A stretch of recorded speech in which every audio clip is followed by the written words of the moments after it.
Hi, everyone. Welcome to No Contact. This is a wholesome episode, even though I call a dead guy a faggot. You can't argue with that, Anya? You can't. I am so happy Peter Kim came on the podcast to talk about going on contact with his father. It was I'm going to say it was an empowering queer story. Not that it had to be, but it ended up being that way. We do talk a lot about stand-up too. We both came out on stage, apparently. Diagnose that, whatever that is. You can't just actually like tell someone who you are. You have to do it in joke form in front of strangers. That's why the arts are so powerful. It's giving diseased. It was so fun. It was so sweet. Wholesome. A little bit of a wholesome time. And I loved his no contact. His no contact at the end, the thing he wants to go no contact with, almost made me feel even closer to him than everything we said about our families. Yeah. And I would like to say that it was all allegedly what's going on. We're joking. We're joking. This is a joke comedy podcast. Everything's a joke, an alleged joke. For our listener letter today, we're doing it live. And she listens to it because she has to, because she works here. Anya, you have a... Hi, readers. Anya, you have readers is hilarious. Let me read the subtitles on the clips. Yeah. Anya, you have a no contact situation you're dealing with? Yeah, a little bit. Okay. So I'm going home. Mm-hmm. I'm going back to Chirac. I don't ever call it that. I'm sorry. Chicago. I regret it immediately saying that out loud. I'm going home to Chicago. Mm-hmm. I'm going mostly to see family. My mom. It's my little nephew's birthday. And my mother just got married, so she was having a little... They got married? They got married. We have to do an Anya ep where you talk about your family. Yeah. Your mom is so special. My mother is so That's special. Crazy they finally got married. Okay, cool. Yeah, they got married. And he's being weird about it, but it's okay because he's old. But we're having a little party. And it's gonna be really cute. It's gonna be a cute little weekend. But I am going to Chicago, a place I left about 4.5 years ago. Mm-hmm. There's so much baggage. So let's talk about the baggage. Let's talk about the baggage. So like when you do you have nervousness about going home to Chicago and like seeing certain people? Yes, but okay, there's a couple of people I'm like nervous to see, not in the sense that like I wouldn't want to, but like I think at this point my dog's walking away with his own leash. There's okay, let's just talk about the one that I'm nervous about. Haven't been like amazing at keeping in touch with some people. Sure. And there is a friend of mine who like a couple of years ago really called me out for that. Oh, really? Yeah. How did you feel about it? Oh, it was really, I felt bad. It was really bad. You felt guilty? I felt guilty, but also the way that she was mad at me, I was like, okay, it hasn't been like that bad. You know what I mean? I do. I do. Like, I had been here for like a few years at that point, and I think like she was going through a lot at the time, and I I wasn't like being like the best of friends. Like I was not being like a good friend and checking up on her. She missed me. Yeah.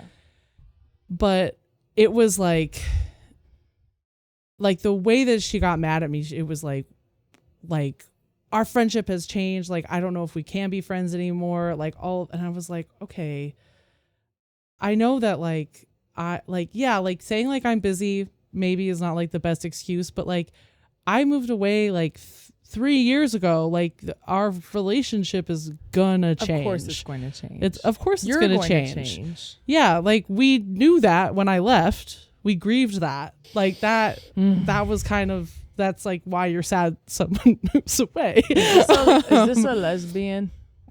Yeah. Yeah, just checking. Yeah. Just checking. Yeah. So when was this confrontation? This was a couple of years ago. Okay. And like really like... So you'd been gone for 2. I had been gone for a few years, and then this confrontation happened a couple of years ago. And we face to face? No, this is over the phone. Oh, good. I mean, she's in Chicago. Okay, and then, it wasn't while you were back there. No.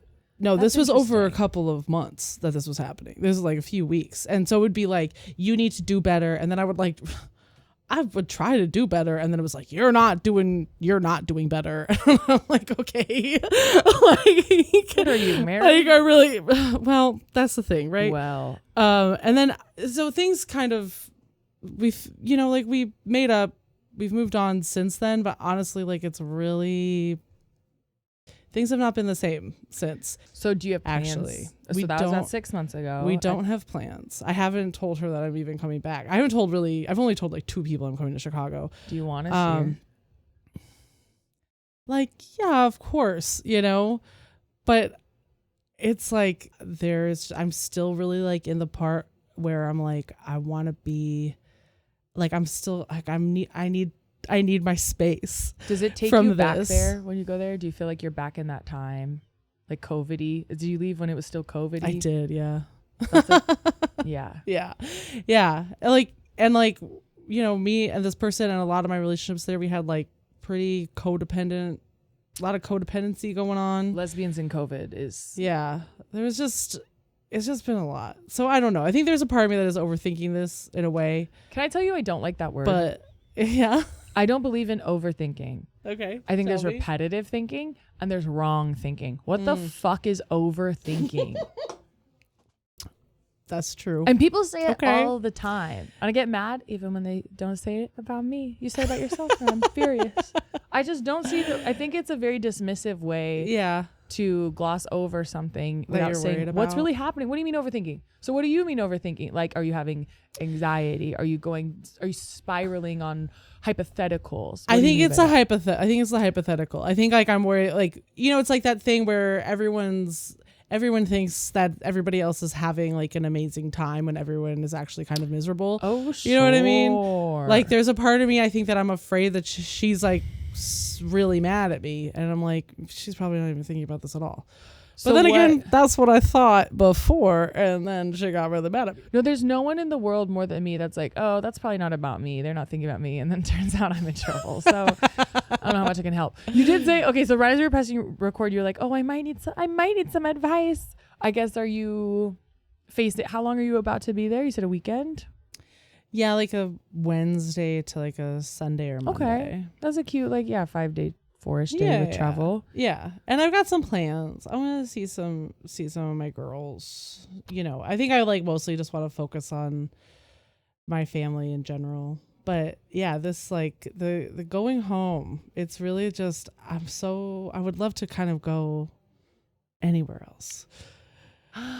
Well, and I relate to that. Yeah. I don't even have my home is where I am Yeah. every day. Yeah. But if I couldn't imagine, you're like, it's really hard to do. And I'm like, yeah, I would never do that. I would literally just never go back to my hometown. I know. I mean, I don't even want to go to the whole bay. yeah, and I gotta And I say, love like, it, I'm really but- lucky. Like, I have a lot of really good friendships, and like, I have a good relationship with my family. Like, those things are okay.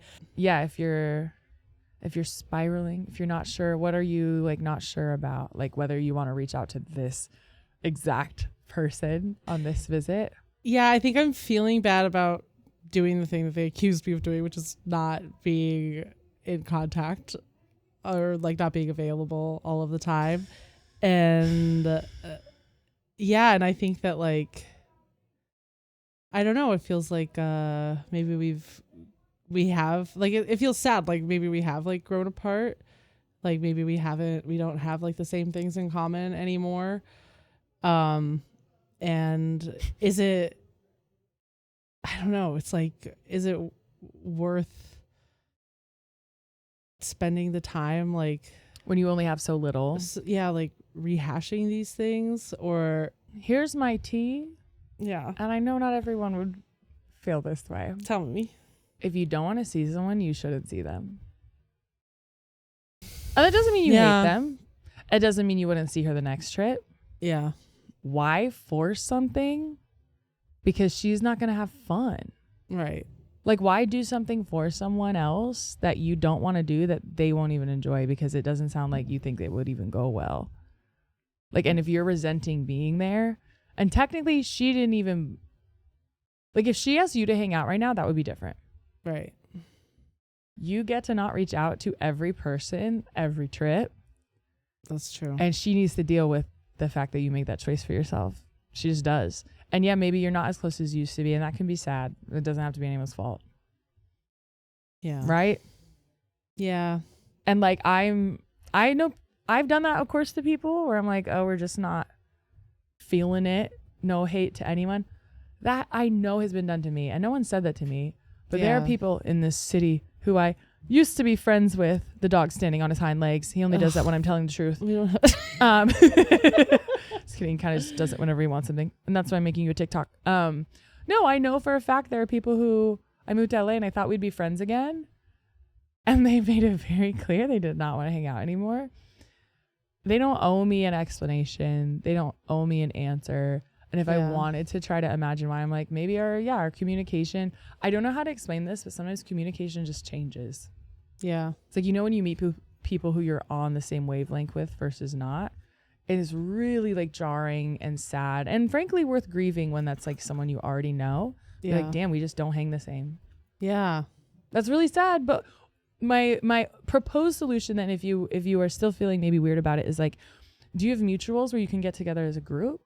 So this person is included, but you're not like shelling out all this energy for something that might not go well. And you're not going to fight in a group of lesbians doing karaoke or whatever, right? I mean, we do, of course. It is interesting. Like she has like, as far as I can tell, like really kind of distanced herself from a lot of people that we have mutual friendships with. I mean, but are you still friends with them? Yeah. Just invite her. She says so no. Yeah, it's on her. There's that. Yeah. Maybe this is one of those like, hey guys, I'm in Chicago. Meet me at this bar this night if you want to hang. Open to anybody. Yeah. What a situation. I've never really done that before. That could be nice though. Yeah. No, that's good. That's, you know what? That's really good advice. Whoa. Thank you. See, so I'm not good at home, but I'm good at friendships. Yeah. I'm good at the friendships of it all. Yeah. Because like, if you don't do something true to yourself, it's never going to go well. Yeah. And that doesn't mean, and I'm not saying never do anything that makes you uncomfortable, because I feel like white people kind of take it there sometimes. That's not what I'm saying. No. That's not what I'm saying. I think that could be a best of all worlds situation and the best use of your limited time. And you get to say you tried. And you're kind of covering your ass. Yeah. In a way that's still authentic to you. Yes. Because wouldn't that be fun? Like when you think about that, does it sound fun? That sounds fun. Come on. That sounds fun. And I think, I think you're right. It does kind of put it on like, I'm there. If you want to hang out, come hang out with me. And if that's not your vibe, then that's not the vibe. If it doesn't work, it's like, all right, catch you on the next one. I'm here for my nephew for 4 days. Like, yeah. I mean, and there's that too. Yeah. Yeah. I'm trying to hang with the kid and my mom. Who can get mad at you for that? If she gets mad at you, just send a picture of that baby. Yeah. And say, when you're yelling at me, this is who you're mad at. Yeah. But it's not you. Yeah. It's a sweet 4-year-old. It's a meme. Hello. The only other person would be my ex, who I have been no contact with for 2 years. I don't know how long it's been, for a minute. But she never leaves the house, so I'm not that worried about running into her. Thank God. For our catatonic enemies.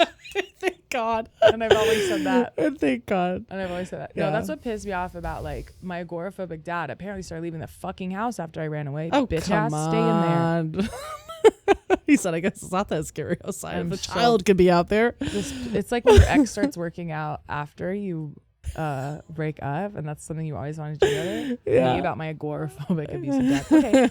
Well, thank you. That was a live, real, not anonymous. Yeah. Consider this a taste test for when we do the show live. Consider it. That was actually really cool. We gotta talk about that. Thank you for bringing that. Thank you for bringing that to the room. That's and what they thank say you, in woke circles. Oh, and thank you. And thank you for holding space for me. Bitch, I'll hold your space anytime. Okay. I go all hey mamas. Okay. I love this episode with Peter Kim. Enjoy.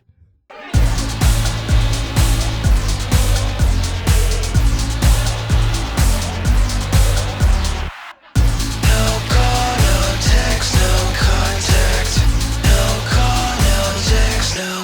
contact. I really hope one day we can be in each other's lives. Okay, bye. I love I feedback. fixed it. You're perfect. The thing about me is I love feedback. Okay, we love the Monster Energy hats. And that's you know what's funny? This was a gift from an admirer. I thought you were gonna say X. Well, that is an admirer. Wish. They wish. No, but it is funny. Like a secret admirer? Well, they made it known with this, and they got me a couple things. They got me a couple of very dykey items that I want all the time. And it's funny because I'm like, I literally had this thought today. I was like, is it kind of immoral to wear this? Am I a monster? But you're like ironically wearing it, you know? Well, I'm from San Jose. So you're not. So you get it. Wait, Yeah. where are you from? I don't know if I know. Originally New York City, but I lived in the Bay Area. San Francisco. I think we talked about that, right? Okay, this is Yeah. coming back to me now. Yeah, I lived in the SF Mission proper? for like 5 years. Oh, you're like that. Yeah, I was like that. That's cute. I was in tech. You were in tech. I For was in 7 tech for years. one moment. That's when I had enough money for tattoos. You got them all done. I was like, I'm safe now. Yeah. Cut to a year later, I'm almost homeless with tats. At least I look cool. Poor and I look cool. Yeah, and you're cute. Oh, thank God for that. Yeah. My face is a little puffy today, so it's hard for me to accept compliments, but you get it. Yeah. What type of tech did you work in? I worked at yahoo.com. That is, wait, are you like way older than I realized? Yes. That's why I'm like belt the 90s and you're like, ew, the 90s. I'm like, wait, my mom taught me who Jewel Yeah. was. My gay ass Ew. mom. You know what I should find? Because my mom's famously gay and I don't talk to her. I should find some gay music she You don't listens talk to her? No. Oh. I don't talk to any of my family. Oh shit. And she's gay? That's the thing. That's so strange. When people find out that I was like a teen runaway and like a little homeless youth, they think like homophobia. Yeah. No, my whole family's gay. They just suck. They just see, gay I am people can young. suck. Gay And big this gay is people. why gay shouldn't have children because you'll make more. Did she make you or were you adopted? No, had a dad somehow. Oh, okay. But then she moved in with my happens. 6th grade teacher and then they fell in love. That's wait, was this after you graduated or No, girl. Oh, no, girl. Trauma. They were wearing each other's clothes to school because my mom was also a substitute teacher. No. It's giving I've never learned boundaries and maybe I still don't have them. Right. Yeah, so Oh, that wow. so that's just a little about me. Big. But we're also here to talk about Yes. you probably have a different family. I have a different family, not gay at all. Okay, that's yeah. Did we? Are we on? Oh, but it's not the catch. That's not the catch-all solution. Gay isn't the catch-all solution. not anymore. As we've established. It's like you're gonna be trans or bust. Okay. Okay. Go all the way. Period. Go all the way and binary, Yeah. or we don't want to fucking deal with it. And you have to be hot Yeah. in a cis way. Yeah, I guess I'll sort of pass it off to you. Is Yeah. your family still in New York? Are they in the Bay? I have some family in New York, Okay. but most of them are not anymore. My mom's in Hawaii, thank God. Wait, why? Thank God. Because it's nice to live there, and she's old and rickety now, you know, and The humidity. it's It'll nice keep for her her bones warm. and her face, you know, moist. No, I have a fake family in Hawaii. I'm really dropping all my lore with you up top. Please. But I do get to go there sometimes now. Oh. And Wait, I'm- what part of Hawaii? Honolulu, Manoa Valley. That's where my mom is. Do you know what neighborhood? Let's dox your mom. She's near the Ala Moana Mall. Okay, she's probably. I know the area. Yeah, it's the area. No, and it makes your skin gorgeous. You don't even need lotion. Oh my God. I'm so happy that she's there because I'd be worried otherwise. Just like health and mental and Yeah, everything. and she's near her sister and Aw. blah, blah, blah. So yeah, they I have an couldn't bear extra like her room, being or- alone as a gay son. I'm like, Mom, you know, like I'm a Aw. very typical mama's boy, gay boy. Okay, your mama's boy, gay boy. Yes, still. yes. Aw, So what I'm did she? What did she do with her life? What was she like growing up and stuff? She was a boss bitch. She was like always in the workforce. She was an advertising executive. Oh shit. Yeah, she worked in Korean media in New York City. So, That's so lit. she was like breaking boundaries nonstop. So like I was a feminist before I knew like what feminism was. Like Oh, my you mom just was a didn't rock hate star. women. Yeah, That is the default setting. it is. My dad really tried me to hate her, but tried to make me hate her. Mm-hmm. But I was like, oh, you suck. Like I was one of those kids where like we're gonna be talking about my dad. Like I knew early on that my dad was not shit. I love this. He was not shit early on. Like I was 3 and I like woke up to the world and I was like, ew, you don't make money. Like, what do you do, sir? Like, I was just really on his ass. You like didn't early. make money and you're not even nice. And you're not even nice. hot, Dad. You're not even hot. I don't have any like daddy issues. Like, what the fuck? Okay, I relate. I feel really, I don't know if this sounds like a flex. I feel bad for kids who like believe the bullshit when they're younger. But I was one who also did it. I didn't fall. I was like, no, you guys are wrong. Yeah. The adults around me are wrong. They're also and I knew kids. in the Yes. Yeah. Okay, so you did grow up with him your whole life? Until I was 13, and then they finally got divorced. Thank God. Okay, that was good news for you. When I was 5 years old, my parents took me to Rockefeller Center to the tree lighting, and there's like those Have you ever been? There's like those fountains with the angels that like crisscross water. And my mom gave me a penny, and she was like, "Make a wish." And 5 years old, kindergarten, I throw the penny into the pond to the water, and I'm wishing for God to make them divorce. I was like, please separate them. Please let my mom wake the fuck up. At please. age 5. At age 5. So what had you seen? Oh by my age God, 5 that girl. made this something you'd wish to God for at 30 Misogyny, homophobia, abuse, like verbal, physical, all of it. Like my dad was like typical old school boomer Korean dad. I don't know if you've like had a lot of Koreans on here with trauma, but our dads are very similar. Like it's very like repressed, alcoholic, violent, that type. And my dad was not he did not drink alcohol at all. So he didn't even have an excuse? He didn't have an excuse. All my friends' dads were alcoholics and they beat the shit out of them. And I was like, everyone. It was like normal. And my dad did not drink alcohol because he was allergic. I'm also allergic. So I was like, what the fuck is your problem? He's like, just because I don't drink, you can't stop me from beating my children. your ass. Why did he make money though? Because he's a scrub. He's a loser. No job, having ass, no education. Because my mom was the breadwinner. And he also couldn't deal with it. Oh, he hated that. The ego. He could not deal with it. I don't know. I grew up in that. So like my mom, my fascinating. aunts, like they all did nail salons. Like they all were entrepreneurs. So like they all own make businesses and work together. Yes. Imagine that. Yes. And all the men in our family, except for one uncle, were basically just like cab drivers or like did like gig stuff, but they were not ambitious. Interesting. And I was very ambitious from the get. So like every time I saw my dad not being ambitious, I was like, what's wrong with you? I guess you see this so often and I wonder like, why do scrub ass men like ambitious women and then resent them for their ambition? This happens so often. Right. I think they like them because they can afford a good life for them. But at the same time, they don't want to be the bitch. You know, they want like, to be a kept man. But you don't want to turn your pussy out. Like, what the fuck are you doing, bitch? Like, the fuck? Not me thinking this was like a newer phenomenon on Mormon wives. No. My goodness. It's antiquated. And the fact that you were clocking that so young is so funny. Were your like mom and aunts and whoever talking shit? Like, did they help you come to that narrative or was this your own? My mom was telling my dad he wasn't shit to his face at the dinner table, and she would get smacked for it, but she was like, you can smack me all you want, but you ain't shit. Is she single? She is.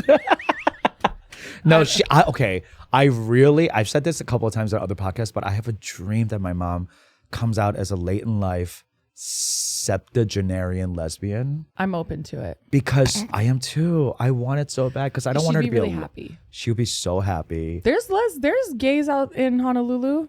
Now I think a lot she's. Of them. You do? I don't know about septuagenarian. She might have to settle for like a 50-year-old. A younger gal? Yeah. But I know gays out there. I think she might. My mom looks young. She looks I'm pretty. Sure. But I have a feeling that she's going to like grow old with a best friend. You know what I mean? Like my mom with my 6th grade teacher. That is wild. I know. That is wild. But did they hide it when you were back to you? Did they hide it back then or were they like fully? There's a difference between hiding things and lying about things. I don't think they hid it, yet they were lying. Do you know what I mean? Like no one directly sat me down and said it was happening until I was maybe in like 8th grade. But like, again, why are you wearing my teacher's shirt to school, Mom? But was your 6th grade teacher over at your house? No. Okay, that at least that's not going on because that would have been so fucked up. You know what is weird though is that I started working for her after school. I started tutoring her, like I have never talked about this. I was like a little writer tutor for her students and like helping her grade papers and decorate the classroom. And I was just like, she loves me so much. My mom's roommate loves me so much. Your mom's roommate? I'm making $8 an hour. It was a minimum wage. It was kind of a homey situation. Whoa. And I didn't clock it at all. You're like, I'm favored. Finally. Yeah. I was like, oh my God, an adult treats me like a kid. This rocks. She was great. Yeah. My mom didn't deserve her. I'm gonna be honest. Wow. My mom was kind of a scrub. Okay. Not gonna lie. So we have that in common. Yes. We had some scrub parents. Well, yeah. I grew up in a trap house. It's like a whole, I know a white one, so it was mess.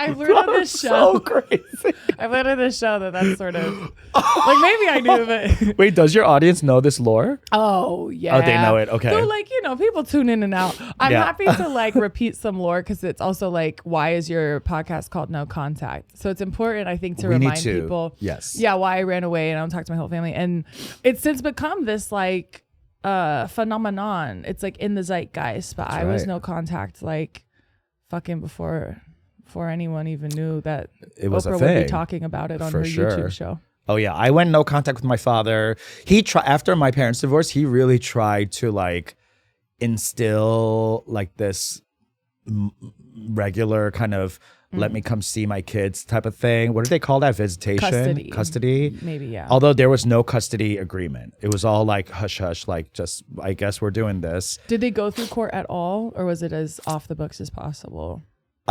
They did go through the court, and he embezzled her for $15,000. Yeah.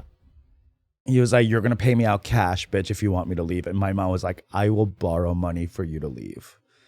Yeah. Your mom had to pay your dad Off. to sign the divorce papers? Yes. I'm going to say once again, not the first time I've heard this. Yeah, girl. Gender with those exact genders assigned. It's never the mom. No, it's not. Yeah, it's always the fucking dad or the, Was male presenting. those men. So I love combining like woke language with like classic tropes. Like my male presenting parent ain't shit. Yeah. I do wonder what was his reasoning like, well, if I'm going to take care of the kids too, like you also have to pay for the kids, or was he just like, it's hush money, give it to me? He knew that she would. It's that simple. Because she was so desperate to get him out of her life. Oh my God. Yeah. Why do you think they waited till you were 13? If she's saying you ain't shit to your face and they're slapping and she doesn't even get, oh my God, I love her. I literally love She's her. the best. Can we call her? Why do you think she waited until you were age 13? I think in the 80s, I know. Fully, possibly Gen X cusp millennial. They call me a X-millennial. I'm a Zillennial. Zillennial, so I get it. yes.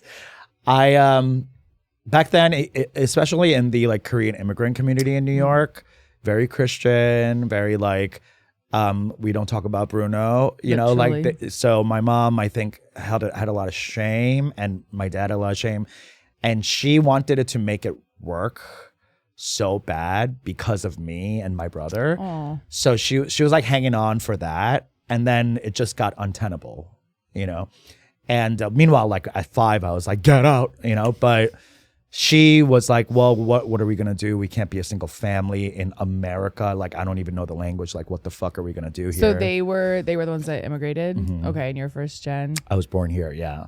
Was she already, I guess I'm just wondering from like a financial power position, was she already in her like advertising bag when she filed for divorce? Yeah. Do you think that helped her decision? Like she was able to? Yes. If she didn't have her own career, she could not have handled it. She would have had to find another man. Right. Immediately. And, I know. And now we can find sugar mommies. And now that's an option for us. Thank God. I know. Thank God. What? Okay. So she paid him off. Paid him off $15,000 cash. And then my dad wanted to like still be part of our lives because he still had that like ego of like, I'm your father. You will like see me, blah, blah, blah. It's possessiveness. It's not like care and investment. It's about them. I keep saying that. It's about them. And he had brothers and sisters who all had kids and were not divorced. So he was like, well, I can't not see my kids because my brothers and sisters have kids and they see their kids. So like, I got to see my kids. Some people shouldn't have kids anyway. My dad should not have had kids for sure. I'm glad he did because of you, but that's it. But you know, when I turned 30, which is the age he was when he had me, I started to like realize how young he was. Yeah. So I started to like gain a little empathy for his inner child. Isn't that annoying when we have to do that? Because I love holding a grudge and I love like sitting in rage. But I did, you know, of course you go to therapy and then you work stuff out and you realize like, oh, if I'm feeling like a child, he must have felt like a child in a different country, you know, whatever, with like 2 kids and with no job, you know, like it must have been so hard. And he didn't have therapy. No. Like, and you even had so many emotional tools and like self-awareness. You were allowed to invest in that culturally at that time. Even like American culture at that time, men were going to therapy in the 80s. No, unless like something happened, and even then. No. And, you know, he was barely going to church, which was kind of like therapy. It's like, at least you talk to like a priest or something like that, you know, like, or like confession or whatever, but he never did that either. So I started to really realize like, oh, it must have been hard for him, but I still had to have no contact with him because I couldn't handle it. Yeah. So did you make that decision like shortly after they got divorced, or was that in your adulthood? In my around 18. So they got divorced at 13. When I went to college is when I was like, please, I don't want to do this anymore. Sure. Yeah. Where'd you go to school? How far were you? I went to University of Michigan in Ann Arbor, so I was far. Halfway across the country. Yeah, I was in the Midwest, and I remember getting my first cell phone. This is how old I am. I got my first cell phone in college, and because that's when cell phones came out, and he was begging my brother for my number. Thirsty. Yes, and I Slut. told him, I was like, do not give him my number. I don't want to talk to him, blah, blah. The amount of times I've had to beg someone not to give my family my phone number. Wow. A special circumstance. So they still don't have your phone number? Oh, hell no. Or maybe they did, but they're blocked. They're blocked on everything imaginable. On socials? Oh, yeah. On Are you on Facebook too? Yeah. Because I the mean, old people be using Facebook. They certainly do. So, okay, I'm half British. Stop it. But I have like cousin. You could say I'm first gen. It doesn't count. It doesn't count if they're from Britain and you're in America. But yeah, I have cousins and stuff in England, and they were all using Facebook like before and after everyone else. So I was on Facebook at like age 8, and like, but only wait, for my you British were on cousins. Facebook with an account? Yeah, How? I lied about my age. Oh, They helped me make it. My cousins whoa. helped me make it. Oh, cool. Okay, that's kind of cool. So I could be in contact with them. Oh, I so see. it was very easy for me to block everybody up on there. Okay, wow. So they can't even see all your success?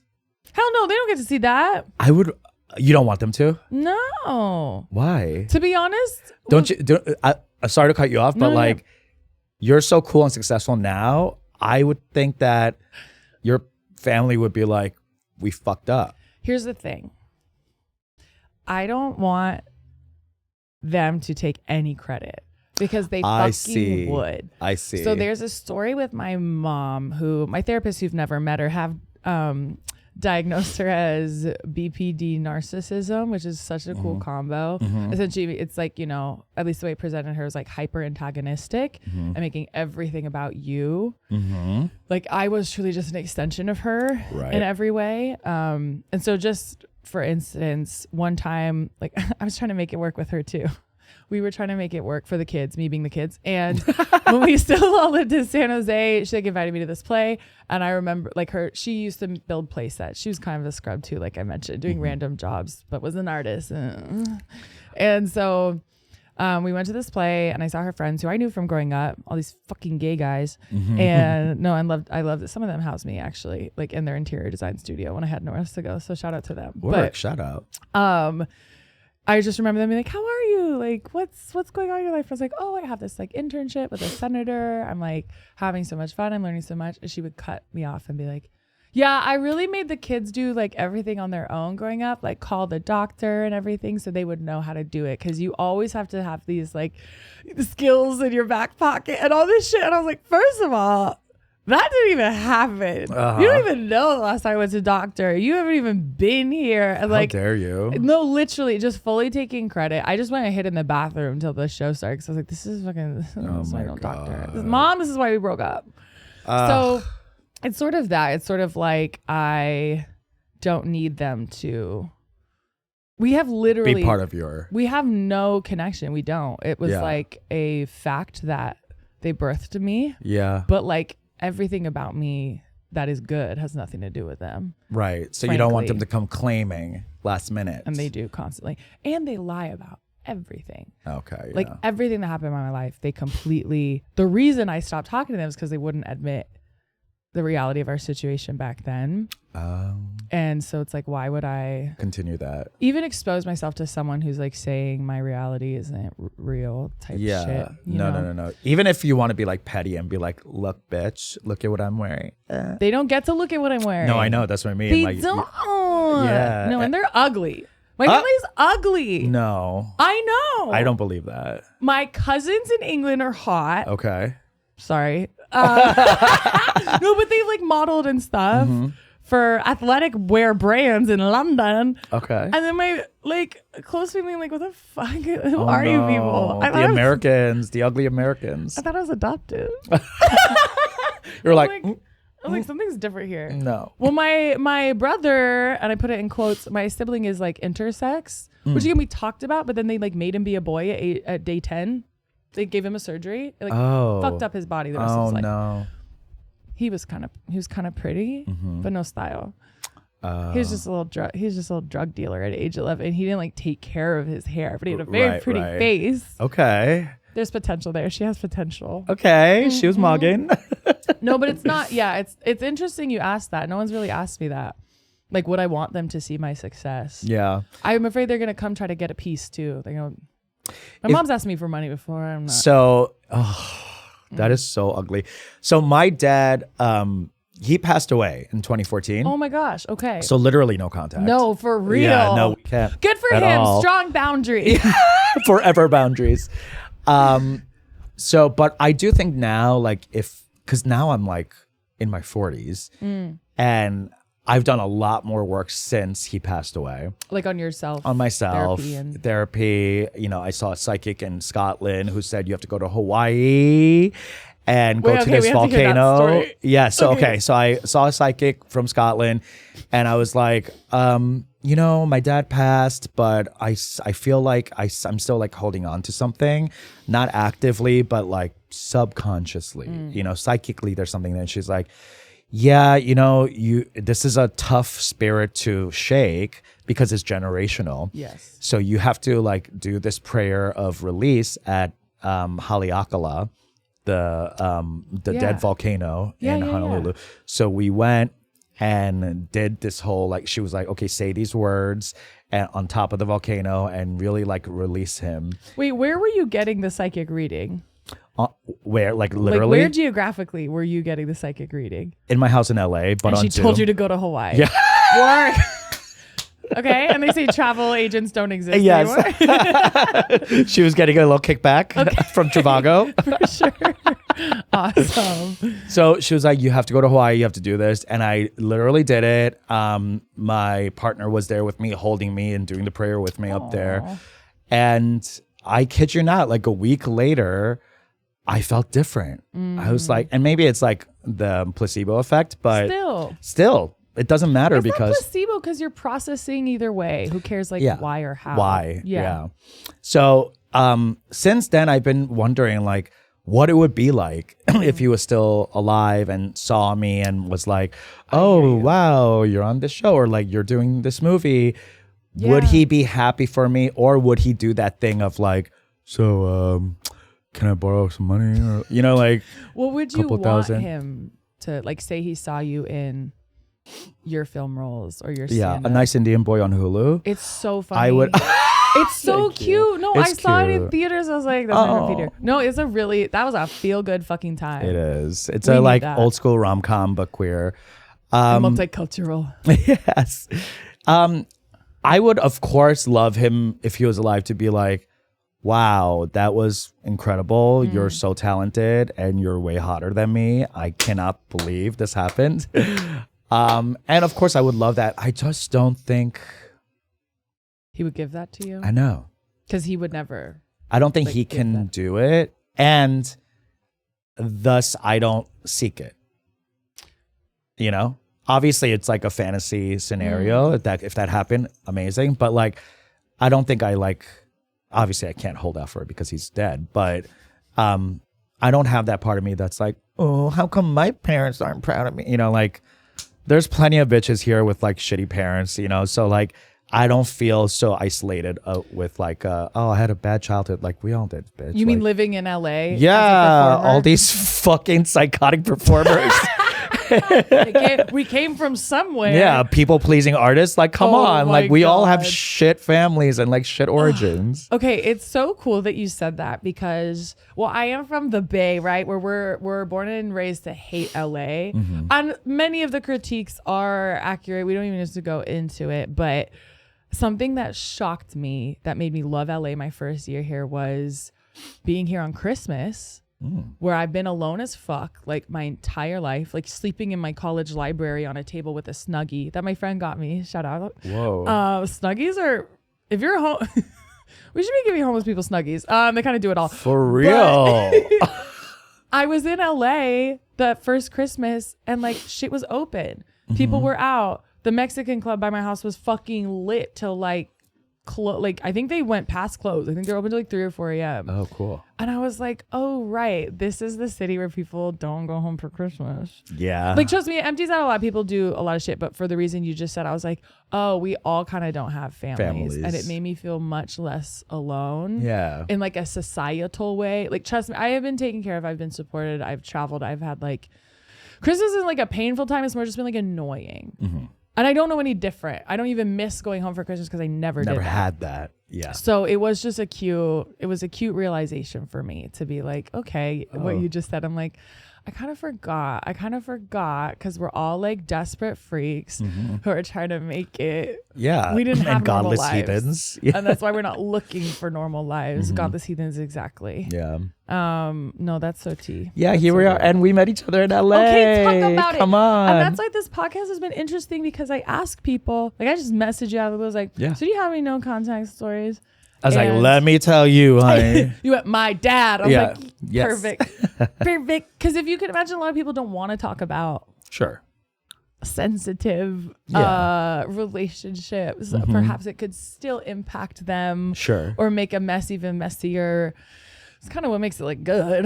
Like it's kind of why we get some little juicy Honey, stories. this podcast is tea. It's just a tea. This is a tea podcast. Yes. And I'm acting like I'm helping people. No, Yes, we well, have- you are because we're exposing, we're processing, we're speaking the devil's name out loud. Literally. You know, yeah, No, literally. And you always think you're alone. And then I found this even in stand up. Like I'd say shit on stage and I'm like, aren't I quirky? Aren't I crazy? And I'm the only one. And people come up to you. And they're Well, like, let me tell you. Speaking of Bay Area, yes. I was heavily closeted, Christian background, and I was living in San Francisco, working at Yahoo.com as a data scientist, really hating my life. Random. And a few years in, I was really depressed, and my friend was like, "Hey, let's go to a comedy show," because I used to, when I was living in New York in high school, I would always sneak into the Comedy Cellar and get 2 Diet Cokes and sit in the back That's so and watch the comics. And I'd watch like Dave Attell, Chappelle, Rock, like all these people growing up in the 80s, 90s. Damn. And I never thought I could be on stage. Like I never saw me on stage. So I was the like, same. that's what they do. I just sit here and like, you know? And then my friend was like, let's go to a comedy club. And I went to the San Francisco Comedy College. Have you heard of this place? I've heard of this place. Okay. Back in 2009, 8, right around the crash, right around like the economic crash. Oh, sure. And everyone's depressed. So like comedy was starting to like get bigger. And so I went, and my friend was like, you know, you've been crying at home all the time. Like, I need you to get out of this funk. So we go have an amazing time. Ali Wong's last set in San Francisco before she moved to New York. Oh my God. So I was like, who is this little Chinese girl? Oh my God. Like, what the hell? Like, she's half Chinese. But, excuse me. And I was like, whoa, she can do that? What about me? Oh my God. And they were like, we do classes here. And I was like, okay. So we both decided to sign up for a class that night. Come Monday, because that was Saturday, I show up for class, my friend doesn't. And I'm texting him, going like, what the fuck are you? Like, I'm not doing this alone. He's like, oh, I'm at work. I can't come. Like, you shouldn't go either. I'm like, I'm here. You shouldn't go either is crazy. I'm here. I signed in my name. Like, I'm not leaving now. Like, that's crazy. And he was like, oh, I'm sorry. And I was like, fuck. But I ended up staying, taking this class, and started doing open mics. Again, heavily closeted. So I'm like doing stuff like, I don't know, getting drunk on different types of alcohols and like why. This is when I was drinking. And painfully did you not straight. know you were allergic yet? Or you were just No, doing I it? knew, but Just I was like how forcing you keep petting it. my dog. You know you're allergic. I'm learning a little about you. Yeah. It's like, I don't care. the Just patterns. love me. I could be in pain. I just want you to love me. Put it in my eyes. Yeah. The alcohol. Literally. Yeah. So I went to a open mic in Richmond at this bar, and there was like 6 other comics just sitting around in their notebooks. And I go up and I'm like, okay, there's no one here. So I'm just going to like try this out. So I'm like, hey, so I'm Peter. I'm gay.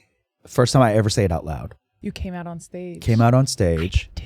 You did too? Keep going. But I did too. Okay, so I'm like, I'm good. And then all the comics were like this. They're like, they're looking at me. They're like, okay, you're Asian, you're gay, you're in San Francisco. This is where we're from. What else do you have? And I was like, oh my God, you don't care? And they're like, that's the least interesting thing you could ever say. I was like, oh my God.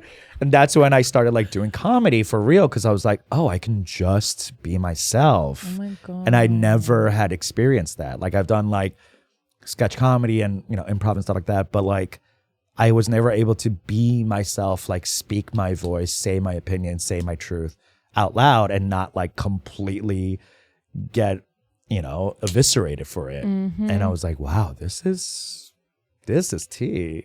So that's when I started stand up, is 2009 at a random bar coming out. And when you started being gay. Yeah, I mean, I was gay. I was just very DL. For sure. And I was just like, you'd had experiences and you'd been, I was going to say you were on Grindr, but no, I guess you weren't. it wasn't Grindr, it was Craigslist. Literally. Yes. No, I remember this And from my parents' men.com. friends. Who? Men.com and Manhunt back then.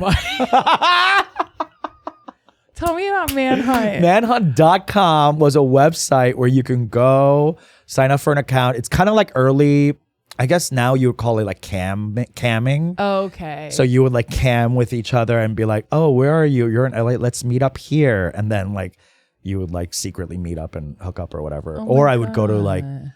have you ever heard Steamworks in Berkeley? Mm-hmm. So I would go to I've Steamworks. been and- to Steam. You have? I didn't stay long. How did they let you in? I didn't understand what it was, and I went inside. They were really nice to me. I think they thought I was a T-girl. Anyway, keep going. I have big shoulders and a deep voice. Wait. It was a very sweet experience. But once I clocked, I was like, oh, I'm gonna. Wait, enjoy. you didn't know what it was? I just went in. I just went in. But they were nice to you. They were so nice. Okay, that's they were amazing. really, really nice to me. They're like, word, I think the doll. So. No, I literally think so. That's all. They're like, no tits and Oh big my- shoulders. Come on in, bitch. So maybe you were there that day. I probably was. I was living there for a while because I really was trying to figure out, like, am I gay? Am I bi? Am I like, what am I? You know, like, I didn't know because I had never had any sexual interactions with men before. You know, I had sex with 2 girls before that, and one was like just an awful experience. Oh, really? My fault, not any of her fault. It doesn't have to be anyone's fault. It was my gay. fault. Oh, okay. It was definitely my fault. Okay. And then the second time, I was dating this girl who, it was great, except for the sex. Yeah. Everything about it. Like, we got along. We loved the same books, the same type of humor. Like, we were in love with each other. But that's bestie. She was my girl, and I just didn't understand that. I was like, how could I like you so much and not My be straight? Don't work. That part. Because I would be like, okay, can I go down on you again? She was like, sure, but like, do you want to have sex? And I'm like, no, it's all about you, girl. Let me pleasure you. And she was like, okay. My first boyfriend gay? Maybe. Did he always want to go down on you and never fuck? And we didn't have sex for 8 months. But I was fine with it. And I've actually been in that situation multiple times. I'm always dating gay guys going down on me. I don't know. Maybe he was just really respectful. I felt respected. I'll tell you that. You're like, disrespect me, bitch. Choke me. No, but like I could have never thought about that around girls. Like I could have never thought about. I never thought about girls in a sexual way. Yeah. I always thought of them as like my best friends. I could talk to you forever. I respect you so much. I want to be there for you. I want to protect you. Blah blah blah. All the things that you think like chivalry is, except for like I don't want to fuck you. That sounds great to me. Loving the marriage. Perfect. Yeah. You're already gay married. I know. Sorry. I don't know if you need a third. If you need a third as a beard. Yeah. Feel like she's our maid. I'd be a terrible maid. Yeah. Damn. But yeah, so I was at Steamworks trolling around for dick and just really trying to figure myself out. Was that the first? I thought you said finger yourself. Was that the first? That too. Finger myself out. Yeah. Wait, so can I ask, was the first gay sex you had at Steamworks? Not full. Okay. Like I was doing a lot of side stuff. Cause You were the original side. Yeah. I didn't do the full thing until I went to Europe. And that's what Europe is all about. That's for you. That's right. I went on a Eat Gay Love. And I went for 5 weeks and just whored myself through Europe. Yay. Yeah. And that's when I was like, oh my God, the most fun. I fell in love like 4 times. Aw. Yeah. Lesbian. I know. No, that's really sweet. No, one time, so I was in Paris and I was like, oh, you know what? Have you been to Paris, like Le Marais, the gay district? You have it. When you go, I'll tell you, there's this one expat bar where like all the like Americans hang out. Because I got so sick of like Europeans. I was like, I just want to be around an American for a second. So I go into this American bar and, like people are chilling. It's a gay bar. And this one like tall, bearded hottie comes in and he's German, but like he's clearly like comes to the expat bar a lot. We start talking, blah, blah, blah. Turns out he's an opera singer in Berlin, but he's just on holiday in Paris. He's like, oh, you must come to Berlin. And I go, what? I don't think I can. He was like, sure you can. Just like hop on a train and come. And I was like, oh my God, okay. So I'm in Prague and I take like a 20-hour bus to Berlin to go meet him. And he like takes me around and we have like a whole like 24-hour like sexual escapade. This is what Emily in Paris should have been. Hello. Do you know what I'm saying? Yes. Okay, Peter in Prague. Yeah. Peter in Prague. And then later, after everything was done, and I'm like, oh, I have to catch my bus, and I'm thinking like, wow, my boyfriend. I have a German boyfriend. He goes, okay, you have to leave because my fiance is coming back. And I was like, oh, you have a fiance? And he goes, yeah, didn't I tell you? And I was like, no. That never came up, honey. That never came up. And I'm such a like baby gay at that point. I'm like, wait, you cheated on him? He's like, he's like, no, bitch, we're open. What do you mean? Like, what the fuck? And that's what they call gay puberty. It happens later in life where you sort of just learn the reality and the word and the different rules of a different world. Yeah. That's so cute. Were you like mid-20s? I was fully 30 years old. No, but that's what it is. Yeah, I came out at 27. Okay, shout out. Yeah, my Saturn's return, I was like, what? That's real. Yeah. No, that's real. Everyone gets really gay at 27. Yeah. I swear to God. Or God. they kill themselves. Or they transition. Those are the 3 options. Yeah. You can do all three. I Either hope way, you the don't. old you is dead. Yeah. And that's all that really matters. Wait, I wanna ask then, when, like, did your dad know you as a gay person at all? Not as an out gay person, but Yeah. he knew clearly. That's probably why I he think was a that's why he was bitch. so mean to me. And I honestly think, sorry to my brothers that I say this, but he might have been gay. I think there was a thing there because the vitriol and the fear that he had about like a tiny little boy that hated sports and wanted to go to nail salons with my mom. Yeah. He was so upset about that. And now in retrospect, I'm like, oh, maybe he was gay. And maybe that's why he wasn't very nice to your mom. Yeah. And unhappy with his life. Exactly. Not that these are excuses. Yes. That's fascinating. Did he Yeah. have like limp wrists? Or like, was there anything about his mannerisms or his behaviors? No, I don't think so. I've never like clocked that. The only thing that really rang as like, wait, are you homo? Is that after they divorced, he never remarried. He was never with another woman, and he lived with his mother That's good. till he passed. I know. No, this is all tea. Yes. This is all tea. So like, I'm like, oh, okay. And honestly, starting to unpack that made me Feel have more empathy for it. I know. it's exhausting. It's exhausting having empathy for our enemies. Do you ever feel like that with your mom, or are you like, no, I can't even go there? No, I fully, again, not to sound, let's be clear, I'm so stunted in so many ways. Yeah, even at that time, I both knew that both my parents were wrong about like everything, and I had empathy for them and why it was happening. Especially the more that I found out about their childhoods, which they would tell me because we had zero boundaries. We're like that type of white.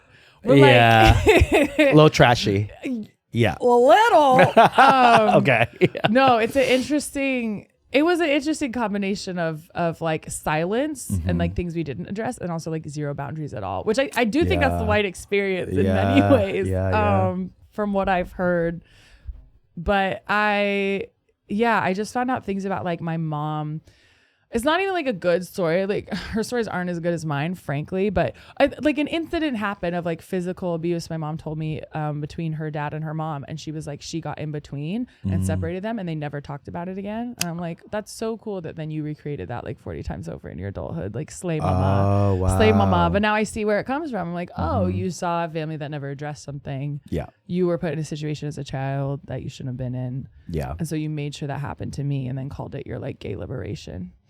Oh, Because you were out. Because you were out on town. Yeah, so she was like, well, I can't be as bad as my mom and dad because like I'm Yeah. actually gay and out in the town. She has a reason. Right. And okay. she's like, and I'm not an alcoholic. She just does like every other drug. But anyway, it's so Californian.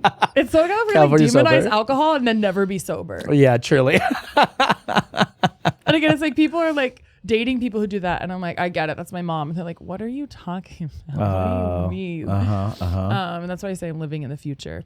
No, but yeah, there was just so much. My British side of the family was hyper Catholic, as in like going to boarding schools. Oh.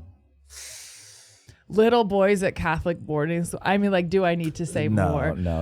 And none of this has been confirmed, but I'm just like, girl, I get it. Everything's a cycle.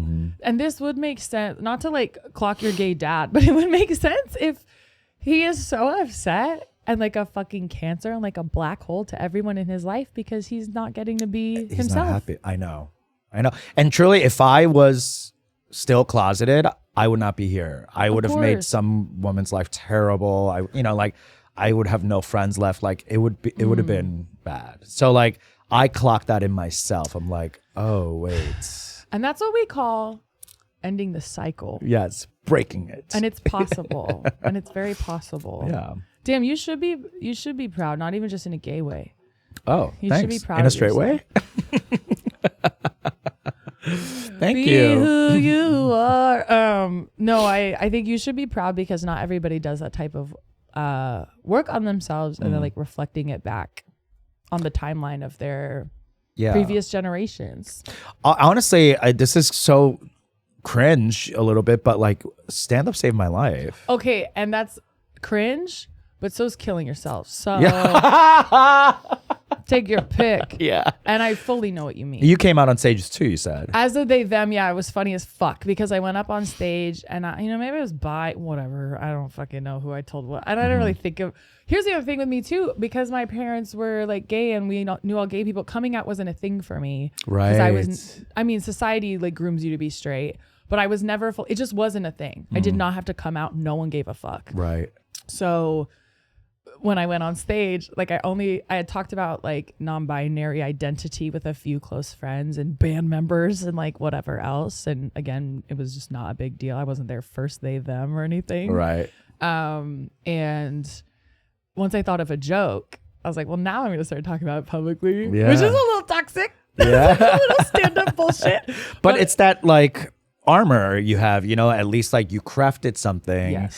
so that even if they hate it, it's like that thing and not you. Yeah. And clocking me. Yeah. 4 years later. No, I think, God, what was my first? Oh, and I've still done this a little bit. I'll be like, so I'm a non-binary person. Is anyone else here cool? Yeah. That's sort of like, the straight reflection of Appropriation of it. Exactly. Yeah. They're just like, oh, are you trying to be cool? And then it was so weird. I'm like, this joke worked. And I'm like, would it even work now? I think I was like, oh, I can't remember. It was something about like me trying to tell a serial killer I go by they, them, and then he wouldn't kill me. Because he only kills boys or something. Because he's trying to kill women. Good women, yeah. I'm like, he's a gay killer.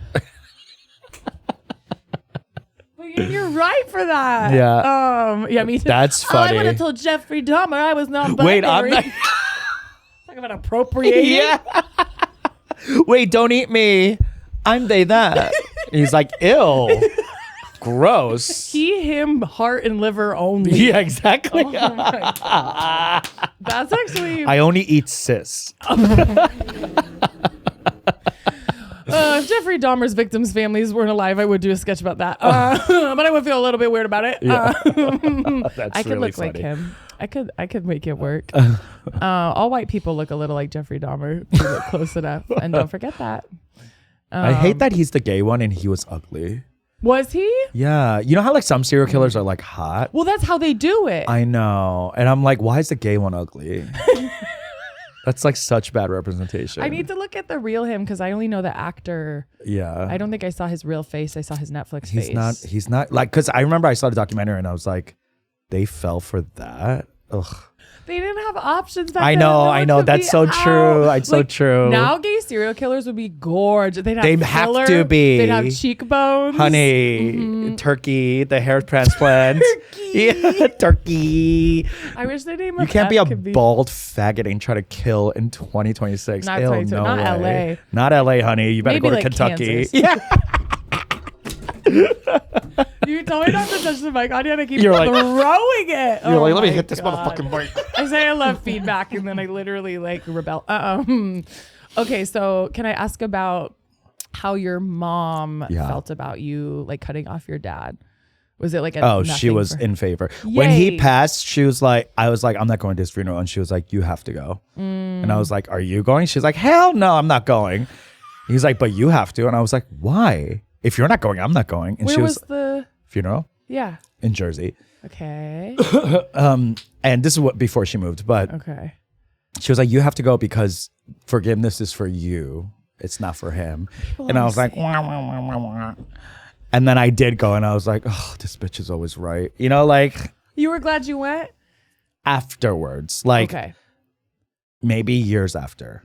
Tell the people, because I think this is something people are facing. They go Okay. no contact with her and then they die and then they don't know how to handle the ceremony. So why were you happy that you went? So when I went, I was still very like, I don't think I should be here. This kind of feels not great.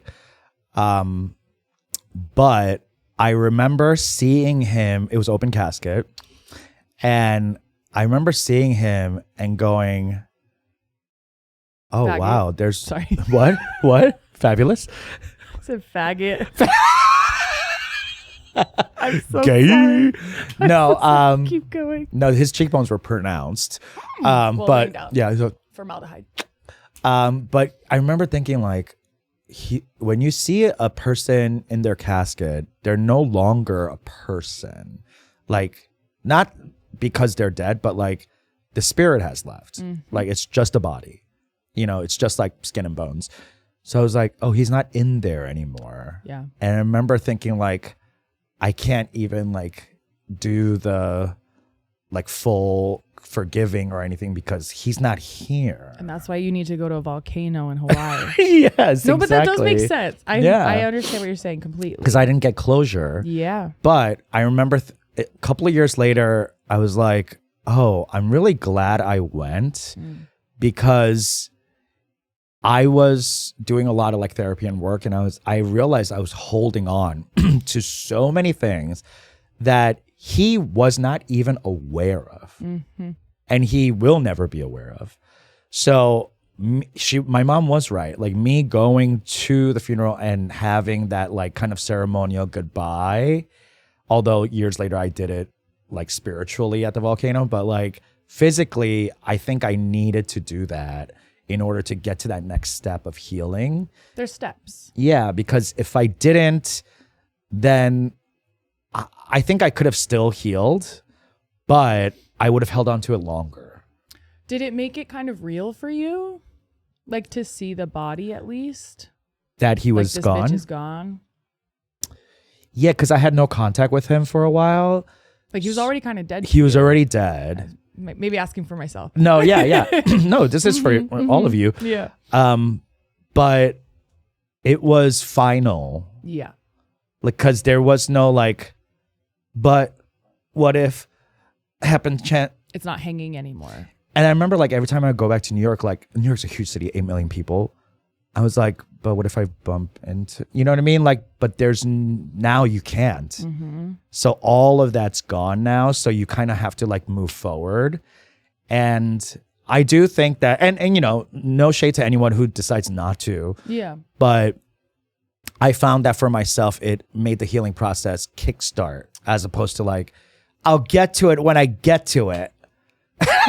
Which is so tempting. Yeah. And that's so easy. It's easy. Oh, yeah. no, thank you for sharing that because, yeah, of course, everyone's situation is different. Yeah. But, okay, and so this is like doggy cringe, like doggy owner cringe. I read that if a dog lives with a dog and one of them dies, you need to let them see the body so they understand. That they're gone? Yeah. Oh. And like it'll make them sad, but then the sort of uncertainty isn't, they can begin to process. Oh, the I dog see. can begin to process. And I went, what if I'm the wow. dog? I mean, aren't we all just animals? Yeah, we are. So this is it's with something- thumbs. It's literally okay.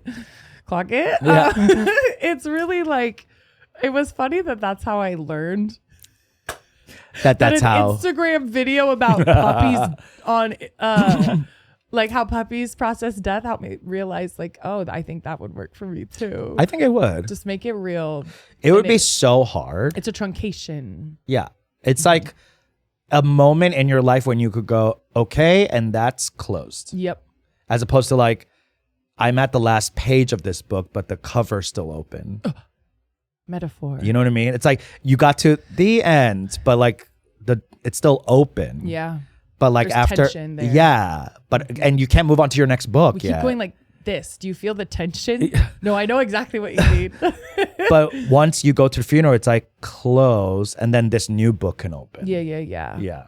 Was there family who you saw that it was like weird to see them because they knew you Yeah. weren't talking to your dad? Okay. Yes. Did they have a grudge against you? Was that Yes. strange? Okay. Yes. There was some passive aggressive comments like, oh, I can't believe you didn't see him in his last days and course, blah, blah, they love blah. that. And I was like,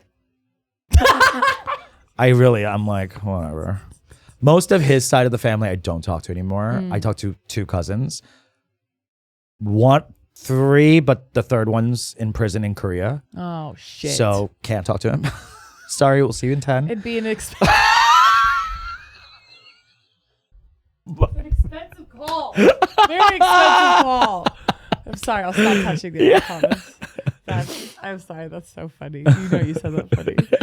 Damn. But even that was worth it. The awkwardness, the tension with people like guilt tripping you. You were like, whatever, I'm doing this for me. Yeah, and thankfully I had my brother there. Okay, good. So, and he had a bad relationship with him too. A bad or better? Bad. Okay. Yeah. Is your brother queer? No. Well, then what's the problem? I know, seriously. He was my dad's favorite.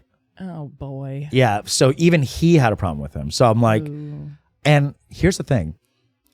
My brother, who is straight and really good at sports, rich, tall, all the things my dad loved. Rich, huh? Rich. Intro me. Yeah, I will. I'm trying to fuck your whole family. Yeah, I'm so sorry. I'm sorry. Keep going. Yeah, you're lonely. I see what this pod is. I just like their traits. Okay. You said nothing except for rich. Okay. Well, notice how I appreciated your mother's personality and ambition and a man's financials. Money, and I was like, wow, that's how it works. Who's closer? Yeah. I got a place in Honolulu as it is. No, keep going. But I feel bad for my brother because I'm like, Dad liked you so much better than me because you were straight and blah, blah, blah, all of that. And I have more closure than he does because I'm gay and I work on myself, and he's straight and he doesn't. Oh, is he continuing the tradition of no introspection, of no? He's better, but he is very straight man coded. His favorite is Joe Rogan. I know. And for that reason, I'm out. Yeah. I'm sorry. Please tell him the deal's off. Okay. Sharks, understood. Do you talk to him about Joe Rogan? Have you tried this conversation? I do. What is his? I'm just so curious. He's just so straight and not willing to look inside. Yeah. So those guys really love Rogan because Rogan is very like faux intellectual. So he's like, I'll talk for 3 hours to an astrophysicist and pretend I know what the fuck I'm, it's very that.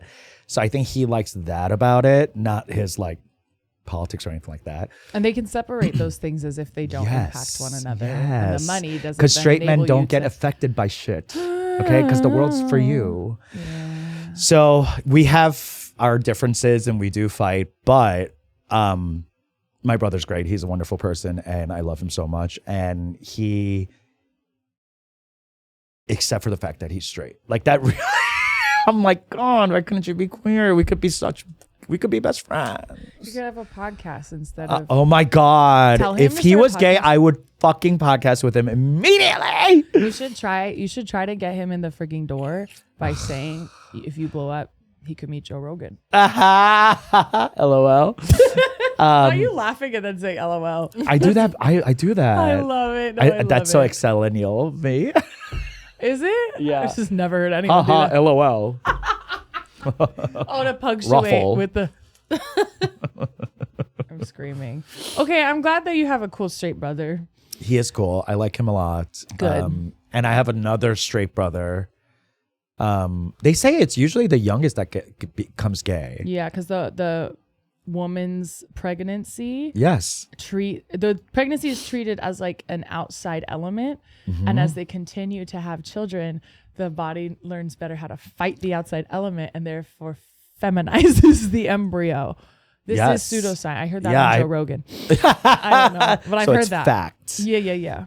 My youngest brother is also straight, but he's also very cool. So like I have straight people in my family that love me for me, and that has been also very healing. Whereas like my dad and his side of the family was very like Christian, anti-homophobia. But my immediate family is very cool. Cool. Yeah, even though they are straight. And like I get it. I was straight for 27 years. That's so random. I know. And your mom was probably just like, get in, girl, we're going shopping. When you said she freaked out for 3 days. Okay. Yeah, she was like, what the fuck are you saying? Was she surprised, really? She was. And she was raised Christian as well. And yes, and I was very good at hiding it and like straight code switching, and I was doing all the dutiful Asian son thing. So she was like, there's no way my number one son is going to rock my world like this. But she did freak out.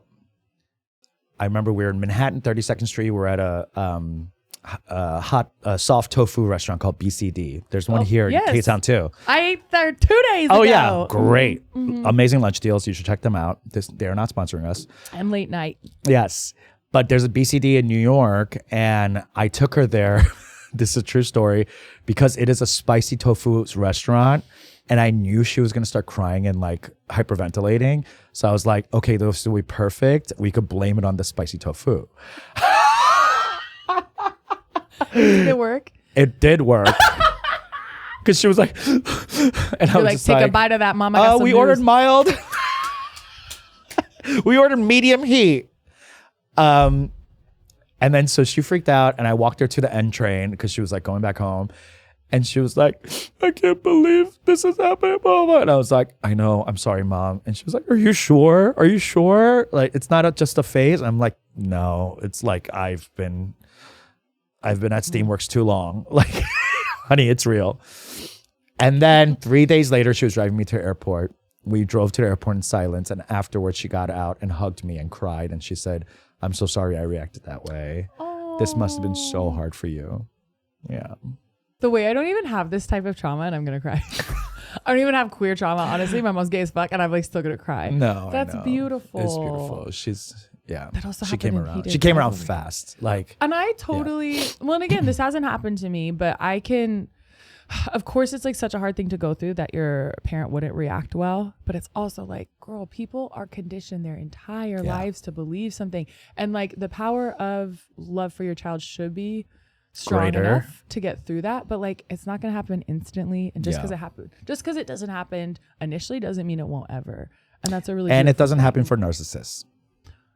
Because they don't see you as like a person. Yeah, now you're not doing your role. It's like they're your pet. The tool So broke. like, how dare my dog Be gay. be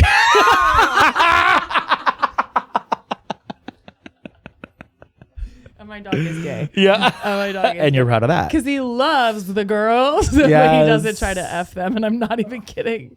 I'm He's not even respectful. kidding. He's gonna listen to this. He's like, I am Peter Kim. Yeah. There's only one segment. Oh. No, you said there were two. There are sometimes. Oh, okay. It literally like, if we have time to read, we do. We never have time. Okay. I always hit an hour. Oh, okay, great. But no, okay. So our one segment. What is something that you right now today want to go no contact with? I've been thinking about this because there is something I want to be no contact with, but it's like a double negative. All right. So I want to go no contact with not stealing from Whole Foods. Okay. Because I know when I do this, I talk about this on stand up a lot, but like I love to steal from Whole Foods. I'm passionate about this. Are you really? I love to steal from Whole Foods because first of all, before Jeff Bezos owned it, I felt bad because I was like, but the people who work there, like I was just like, oh no.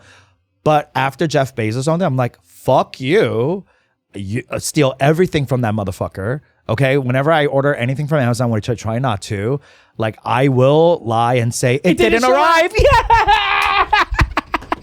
And you can do that like up to twice a year with like a big purchase, like the nice headphones. 100%. And they will replace them. They will send you a note because Amazon is thirsty as fuck. And Jeff Bezos is our version of Lex Luthor. Yeah. So I think, and whenever I tell people, there are still people, like even comedians and like godless heathens that we know here, they're like, no, you can't steal. You can't steal. I'm like, fuck shut. up. What the fuck are you talking You're about? such a cuck. He's the, I know. You fucking bitch. Like, So embarrassing. I know. Like, get up and fuck. Like, what is wrong with you? Like, Get out of the chair and don't scan everything correctly at the self-checkout. hello. Because the employees, since Whole Foods was bought by Amazon, they don't give a fuck. They don't either. want to be there. No, they They're don't. getting abused too, I'm sure. I'm sure you don't want to see what goes on in the back. No. And here's what. So I took it a step further because almost everyone I talk to LA, And you set a Whole Foods on fire. I'm just kidding. I do recognize, and I will say that a lot of our contemporaries out here come from money Yeah, I always forget about that. or have had parents that have like really supported everything that they do financially and emotionally. So they think stealing from Whole Foods is not bad. They think it's like a choice. No. We honey. don't have a We don't have a choice, okay? I need my quinoa. So like You deserve it though. yeah, my farro. Poor people should get farro and quinoa. Just Yeah, like ancient everyone grains. else. Like I need that shit.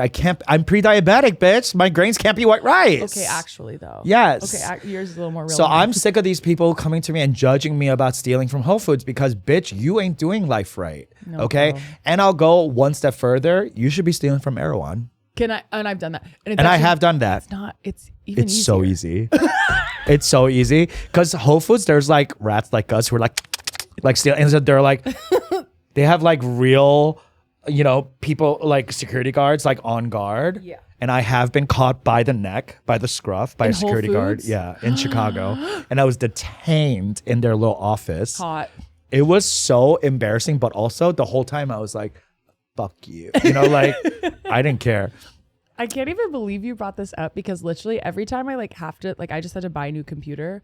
I was like, this sucks. I'm fucked. Literally the way I calm myself down and cope is like, I'm just going to steal more from Whole Foods. That's it. That's how I pay That's myself it. back. Yeah. I'm so serious. Okay, we have to V for Vendetta everywhere we can.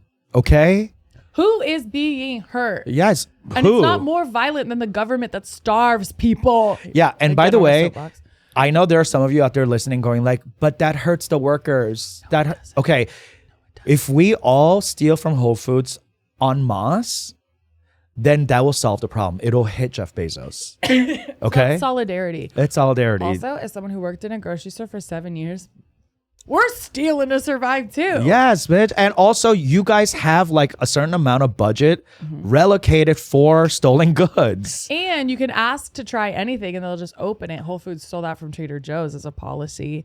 Wait. You can ask to try anything and they'll open it for you. You're like, are the nectarines good right now? How are these chips? And they'll open it for you to try. Trader Joe's started that and now other stores are copying it. Because Okay, Tia, I did not know that. millennials love So it. if you're real hungry, you could just go around. it's like the farmer's market. Ask a different diva. Get a whole dinner. It's like trying shit on at Sephora. Okay. Literally. Amazing. No, Does that work literally. for the hot bar too? Like, That I just how are these sample myself. meatballs? Yeah.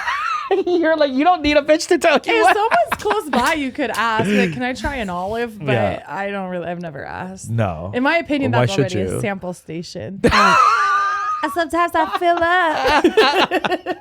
Not you going into Whole Foods like, damn, look at all these samples.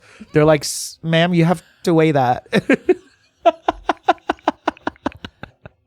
As an ex Whole Foods employee, Okay. yes, you can sample the hot bar. I mean, Oh. maybe not since Bezos joined. No, Yeah. more than ever since Bezos. But joined. More than yeah, ever. you can sample anything. And they have a lot of things. Okay, you So by heard the time this. you've sampled everything, you're done with dinner.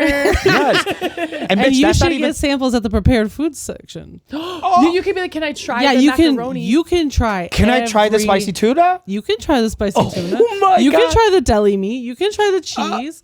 And they'll give it to you. I'll start my own. You can ask one girl. She'll stand there for 20 minutes and hand it to you. If you're nice and you're cute and fun like us, we're probably the best part of the Even day. if you're ugly and a bitch. Really? The Let's ugly try bitches it. get it too? Even the ugly bitches get See, it. this gonna try is both where ones. we shine. I genuinely believe this message out to the people just probably saves someone a week's worth of groceries minimum. And on groceries are average. fucking crazy right And now. that's why you don't pay full price for groceries. No. Always don't. steal from Whole Foods. Always steal from Erewhon. It is, I think it's fucking disgusting what they're charging for like a pack of walnuts at Erewhon. It's actually, to It's me, criminal. kink play. Okay, tell me more. I think that they are just seeing like what will people Pay? pay in order Yeah. to say they did. To have that little Erewhon glass or whatever the fuck, right? You're right. I genuinely believe it's a social and these rich experiment. people are like, I don't give a fuck. They I'll don't pay notice, or they like it too. Rich people also want to feel rich. Yeah. It's never enough for them. course. It's never enough for anyone. Yeah. Take them That's- down. Take them down. It's really not hard. No. Okay, and last thing I'll say, those smoothies they just leave on the Erewhon counter. Just grab one next time you're walking by. They'll relate. Oh, They make whatever they need to. Oh, I love that. You mean there's like, it says like for Michelle, and then you're like scoop? They're all just there. Yeah, I love that. Oh, here's another tip. Oh, thank you. If you have a gym bag, go in kind of like in your gym clothes or whatever, like kind of sweaty with a gym bag open, and then just shove all the shit from Erewhon into your gym bag and walk out. Okay? Because See, this is risky. Because they track how much you've stolen until you reach a certain point. This is what I've heard. this is why I got caught at Whole Foods. Well, Because I had over $600 worth of stuff. so okay, and you hit that. I'm probably weak knowing you. But then this is what you do. You go to self checkout, headphones on. You don't hear what beeps or doesn't beep. Also, if you get two, oh no, I'm holding the two tubs on top of each you're other. being You only scan slick one. at the checkout. Yeah, it's all self checkout for me. Or one time, I literally think an employee, and you pretend to only speak ASL or Swedish when they try to talk to you. Right. Oh, that's Swedish. Well, that's Crazy. for me. I mean, Yeah. you can do anything.